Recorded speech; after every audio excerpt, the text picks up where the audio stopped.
ਇੱਕ ਮੇਰੀ ਬੇਟੀ ਹੈ। ਖਾਣ ਮੇਰਾ ਮਜ਼ਦੂਰਾਂ ਪਿੱਛੇ ਦਿਹਾੜੀ ਕਰਦਾ ਹੈ। ਉਹਦੇ 'ਚ ਕੰਮ ਕਰ ਨਹੀਂ ਸਾਂ। ਉਹਨਾਂ ਦਾ ਮੈਂ ਉੱਥੇ ਬਾਗ ਧੋ ਰਹੀ ਸਾਂ ਤੇ ਤੇਜ਼ਾਬ ਮੇਰੇ ਹੱਥਾਂ ਤੇ ਡਿੱਗ ਗਿਆ। ਪੈਰ ਤੇ ਹੱਥ ਦੋਨੋਂ ਕਮਜ਼ੋਰ ਹੋ ਗਏ ਨੇ। ਮੇਰੇ ਕੋਲ ਚੱਲਿਆ ਫਿਰਿਆ ਨਹੀਂ ਜਾਂਦਾ। ਇੱਕ ਮੇਰੀ ਬੇਟੀ ਹੈ ਤੇ ਬੇਟਾ ਮੇਰਾ ਕੋਈ ਨਹੀਂ ਹੈ। ਖਾਵਨ ਮੇਰਾ ਇਕੱਲਾ ਕਮਾਉਣ ਵਾਲਾ ਹੈ ਤੇ 400-300 ਬਸ ਦਿਹਾੜੀ ਲਿਆਂਦਾ।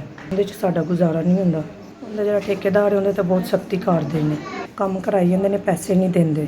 ਅਸੀਂ ਕਿਰਾਏ ਤੇ ਰਹਿੰਦੇ ਹਾਂ, ਨਾ ਰੋਟੀ ਪੂਰੀ ਹੋ ਰਹੀ ਨਾ ਕਿਰਾਇਆ ਦਿੱਤਾ ਜਾ ਰਿਹਾ। 4 ਦਿਨ ਤੋਂ ਮੇਰਾ ਬੰਦਾ ਜਾ ਰਿਹਾ ਅੱਡੇ ਤੇ, ਉਹਨਾਂ ਨੇ ਕੰਮ ਵੀ ਕਰਵਾ ਲਿਆ ਪਰ ਦਿਹਾੜੀ ਨਹੀਂ ਦੇ ਰਹੇ।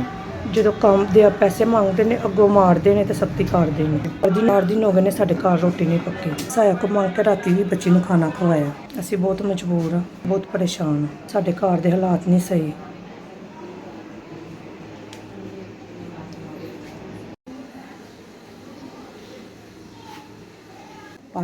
ਤੁਹਾਡੇ ਦਾਰੇ ਦਾ ਬਹੁਤ ਸ਼ੁਕਰੀਆ। ਤੁਸੀਂ ਮੇਰੀ 5000 ਦੀ ਮਦਦ ਕੀਤੀ। ਦਾਰੇ ਦੀ ਬਹੁਤ ਮਿਹਰਬਾਨੀ। ਤੁਹਾਡੇ ਦਾਰੇ ਦਾ ਇਹਸਾਨ ਹੈ ਮੇਰੇ ਤੇ। ਇਹਨਾਂ ਨੇ ਇਸ ਮੁਸ਼ਕਿਲ ਵਕਤ ਤੇ ਮੇਰੀ 5000 ਦੀ ਮਦਦ ਕੀਤੀ। ਮੈਂ ਬਹੁਤ ਸ਼ੁਕਰਗੁਜ਼ਾਰ।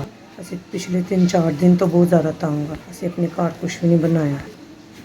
ਤੁਹਾਡੇ ਦਾਰੇ ਨੇ ਸਾਡੀ 5000 ਦੀ ਮਦਦ ਕੀਤੀ। ਹੁਣ ਮੈਂ ਆਪਣੇ ਬੱਚੇ ਲਈ ਖਾਣਾ ਬਣਾਉਂਦੀ। ਤੁਹਾਡੇ ਦਾਰੇ ਦਾ ਬਹੁਤ ਬਹੁਤ ਸ਼ੁਕਰੀਆ। ਤੁਹਾਡਾ ਘੱਲਿਆ 5000 ਮੇਰੇ ਤੇ। ਤੁਹਾਡੇ ਦਾਰੇ ਦੇ ਇਹਸਾਨਮੰਦ ਆ।